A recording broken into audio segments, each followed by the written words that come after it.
Por primera vez en Gaza e Israel hubo celebraciones. Esto tras la liberación de los 13 rehenes israelíes secuestrados por Hamás. El grupo islamista también liberó a 10 ciudadanos tailandeses y un filipino al margen del acuerdo pactado con Israel y mediado por Qatar. Del otro lado, Israel cumplió su parte de liberar a 39 palestinos prisioneros de sus cárceles. Las cifras del total de prisioneros en Israel va desde 5 a 10.000 detenidos. Según varios organismos, la mayoría permanecen en prisión administrativa, lo que permite el encarcelamiento indefinido sin juicio de los sospechosos. La guerra en Medio Oriente vive una tregua gracias a mediadores como Qatar, que en los últimos años juega un papel crucial en la mediación entre Israel y Hamás. La monarquía, rica en gas, mantiene estrechas relaciones con Hamás al tiempo que es uno de los aliados más cercanos de Estados Unidos en la región. Bienvenidos a esta nueva edición de noticias aquí en France 24 en español. Soy Jorge Hurtado. Hoy empezó el cese el fuego de 4 días en la guerra entre Israel y Hamás. La tregua hace parte de un acuerdo mediado por Qatar. 24 rehenes fueron liberados, incluidos 13 ciudadanos israelíes, 10 ciudadanos tailandeses y un ciudadano filipino. Por su parte, Israel liberó a 39 prisioneros palestinos. Naciones Unidas dijo que 137 camiones con ayuda humanitaria entraron al enclave. El presidente de Estados Unidos, Joe Biden, y el primer ministro israelí, Benjamín Netanyahu, celebraron esta liberación. Netanyahu prometió que la guerra seguirá una vez que expire el alto el fuego. Ya hemos completado la evolución de los primeros de nuestros rehenes, niños, sus madres y otras mujeres. Todos y cada uno de ellos son un mundo. Pero les recalco a ustedes, las familias, y a ustedes, los ciudadanos de Israel, que estamos comprometidos con la evolución de todos nuestros rehenes. Este es uno de los objetivos de la guerra y estamos comprometidos a lograr todos los objetivos de la guerra. En Cisjordania ocupada hubo festejos masivos por la liberación de 39 prisioneros palestinos. Cientos de ciudadanos se reunieron a las afueras de la prisión de Ofer, donde muchos jóvenes fueron liberados. Previo a su puesta en libertad hubo algunos enfrentamientos. Este grupo hace parte de los 150 palestinos que previsiblemente serán puestos en libertad durante los primeros 4 días de esta tregua. Hacemos un repaso por las condiciones en las que están miles de presos palestinos en las prisiones israelíes. Muchos de ellos son menores de edad. Marina Sardiña nos amplía. Hasta 300 prisioneros palestinos podrían ser liberados como parte del acuerdo. La mayoría de las personas de la lista son varones menores de edad y mujeres. Ninguno está acusado por delitos de sangre. Espero que lo permitan, que Mara hable con la prensa y cuente las cosas y pueda verla. Una chica que tenía 16 años cuando fue a prisión y ahora tiene 24.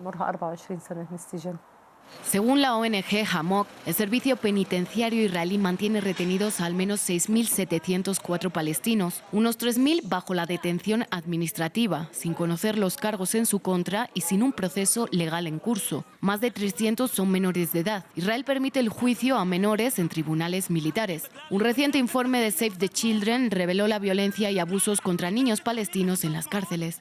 Los niños palestinos en el sistema de detención militar de Israel enfrentan abuso físico y emocional. 4 de cada 5 son golpeados y el 69% son registrados desnudos. Casi la mitad resultan heridos en el momento del arresto, incluidas heridas de bala y huesos rotos. Algunos denuncian violencia de naturaleza sexual. Unas detenciones que no dejan de aumentar. Desde el inicio de la guerra, más de 2.200 palestinos detenidos en Cisjordania ocupada y Jerusalén Este, según el Club de Prisioneros Palestinos. Y al menos 4 palestinos han muerto en prisiones de Israel, según las autoridades israelíes. Una situación que ha alarmado a organizaciones internacionales. En las últimas semanas, la investigación de Amnistía ha puesto de relieve un alarmante deterioro de los detenidos palestinos, incluida la tortura punitiva y la humillación de los detenidos, un aumento en el uso de la detención administrativa y la imposición de medidas abusivas de emergencia en las prisiones que facilitan el trato cruel e inhumano de los detenidos. Según el derecho internacional humanitario, la tortura y otros malos tratos contra detenidos son crímenes de guerra. Desde 1967, más de 300 palestinos han muerto en cárceles israelíes, según la Autoridad Nacional Palestina. Y la guerra en Medio Oriente vive una tregua gracias a mediadores como Qatar, que en los últimos años juega un papel crucial en la mediación entre Israel y Hamás. La monarquía rica en gas mantiene estrechas relaciones con el grupo, al tiempo que es uno de los aliados más cercanos de Estados Unidos en la región. Previamente, conversamos con Agustín Berea, experto en Medio Oriente, sobre el papel de Qatar como mediador en este conflicto.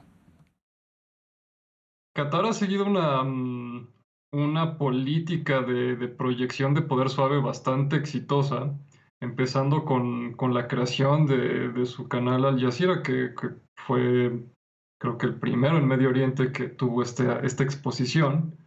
Y a partir de ahí ha permitido también meterse, a pesar de ser un país muy pequeño, con los recursos del gas, ha permitido llevar una política muy independiente. Entonces, por ejemplo, se ha peleado con Arabia Saudí, que es mucho más grande, que tiene bastante más recursos. Ha estrechado relaciones con Turquía, se ha metido en Libia, se ha metido en Palestina. Entonces se vuelve como este jugador esencial que al final del día pues lo que le permite es seguir colocando su agenda y seguir colocando sus productos, que es particularmente el gas en todo el mundo, pero particularmente en Medio Oriente. El Ministerio de Exteriores de Israel convocó a los embajadores de España y de Bélgica por las declaraciones del presidente del gobierno español Pedro Sánchez y del primer ministro belga Alexander De Croo en Egipto. Ambos líderes europeos brindaron una conferencia de prensa en el Paso de Rafah en Egipto. El presidente español afirmó allí que Israel realiza una matanza indiscriminada de civiles en Gaza, algo que Israel considera un apoyo al terrorismo.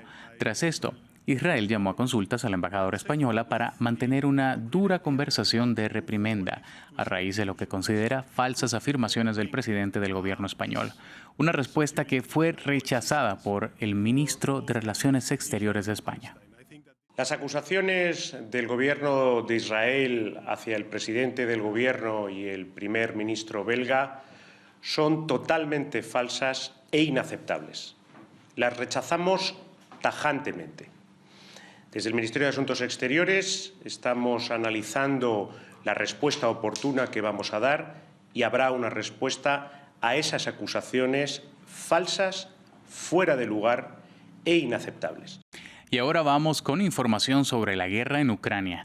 Funcionarios rusos informaron que fuerzas ucranianas lanzaron uno de sus mayores ataques con drones contra la península de Crimea. Al tiempo, Kiev aseguró que Rusia intensificó sus intentos por atacar Avdiivka, una ciudad estratégica en el este del país. Según Ucrania, Moscú bombardeó el jueves 120 localidades en regiones fronterizas cercanas a Chernihiv, entre ellas Jersón. Con el invierno acercándose, ambas partes buscan ganar terreno antes de las gélidas temperaturas. Los disturbios violentos en Irlanda tras el apuñalamiento de 5 personas en Dublín dejaron varios bienes públicos vandalizados y al menos 34 personas detenidas. Según la policía, los responsables de estos disturbios son partidarios de extrema derecha y xenófobos que creen que el atacante de las 5 personas es extranjero. Samuel Salgado nos amplía. Transeúntes filman los daños en el centro de la capital irlandesa.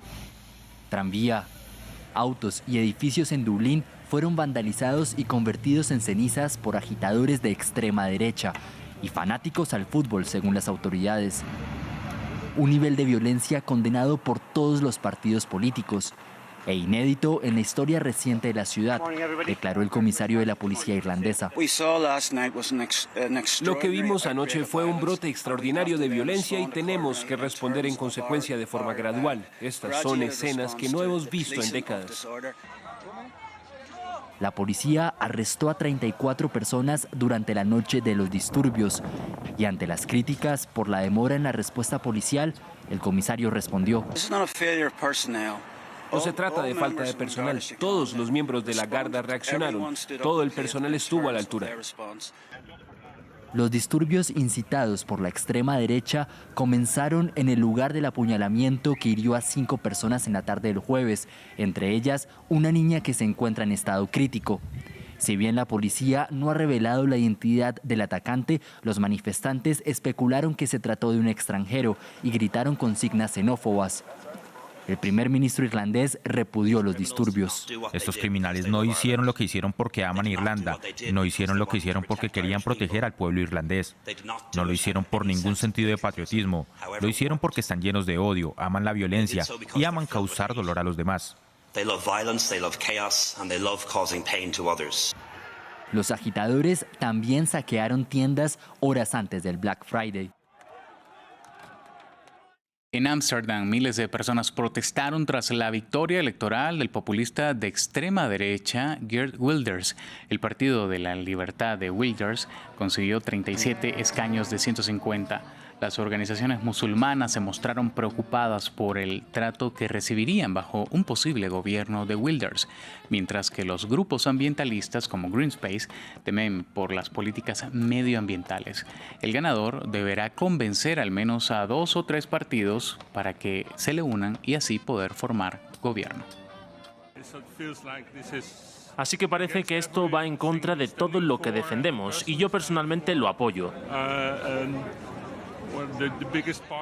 Uno de los partidos más grandes y una cuarta parte de los votantes de los Países Bajos lo apoya. Defiende la exclusión de mis colegas, de mis niños, de negar el cambio climático. Realmente todo lo que nos es querido y lo que consideramos importante está en juego aquí. Y en Zimbabue, el gobierno prohibió las reuniones públicas y la venta de alimentos. Esto mientras se realizan entierros en varias zonas afectadas por un brote de cólera. En el país del sur de África, los casos se triplicaron de 437 a 1.259 esta semana. Se trata del mayor salto desde que comenzó el último brote de la enfermedad en febrero pasado. Datos del Ministerio de Salud dicen que el país registró 155 muertes relacionadas con el cólera de un total de 8.787 casos. Nos vamos hasta Sudáfrica, en donde se le otorgó la libertad condicional al atleta paralímpico Oscar Pistorius tras el asesinato de su novia en el año 2013. Pistorius fue inicialmente condenado por homicidio culposo en 2014. Posteriormente, en 2015, el Tribunal de Apelaciones lo declaró culpable de asesinato tras una apelación de los fiscales. Finalmente, en el 2017, la Corte Suprema duplicó su sentencia a 13 años y 5 meses. Tras 10 años de prisión, la justicia entiende que cumple los requisitos para la libertad provisional. Y ahora vamos a Perú. El cambio climático ha causado el derretimiento de más de la mitad de glaciales tropicales en el país suramericano en las últimas 6 décadas. Perú alberga el 68% de los glaciales tropicales del mundo. Pasó de tener 2.399 kilómetros con hielo y nieve a solamente 1.050. Ramiro Cuevar Verena tiene los detalles. Los glaciares tropicales de Perú, víctimas del cambio climático. Según las nuevas estadísticas gubernamentales, los cuerpos helados disminuyeron un 56% en las últimas 6 décadas. El informe detalla que de los 2.399 kilómetros cuadrados de hielo y nieve que había en 1962, solamente quedan 1.050, y que 175 glaciares se perdieron completamente entre 2016 y 2020. Hay 4 cordilleras que han perdido de manera muy rápida, casi alrededor de los 80-90% o más del 90% de sus áreas glaciares, como el caso de la cordillera Chila. Perú alberga el 68% de los glaciares tropicales del mundo. Más allá de las cuestiones medioambientales, para Perú supone un problema general. El derretimiento del hielo generó grandes lagunas de agua potable, 164 en los últimos 4 años, pero que cuentan con el riesgo de desbordarse y provocar inundaciones. Actualmente, alrededor de 20 millones de peruanos se benefician del agua que escurre de los glaciares. Además, la ministra de Medio Ambiente, Albina Ruiz, remarcó que el país perdió más de la mitad de su reserva de agua. Recordarles que aunque no podemos evitar que los glaciares desaparezcan con los años, sí podemos reducir la velocidad en que se están perdiendo. La desaparición de estos glaciares podría tener un impacto severo en la naturaleza. Por caso, algunos, como el glaciar Chila, dan las primeras aguas que originan el río Amazonas, mientras que los animales y bosques nativos ven en riesgo su existencia. Vamos a cambiar de tema. Los venezolanos hicieron largas filas para aprovechar los descuentos de Black Friday, una tradición comercial que se ha extendido por el mundo. En Caracas, varias tiendas colocaron letreros con el 30, 40 y hasta el 50% en rebajas, haciendo más llamativas las compras en la temporada. Pese a la crisis económica, los descuentos o promociones en las tiendas buscan reactivar la debilitada economía. Hasta aquí con las noticias, nos vemos en una próxima edición.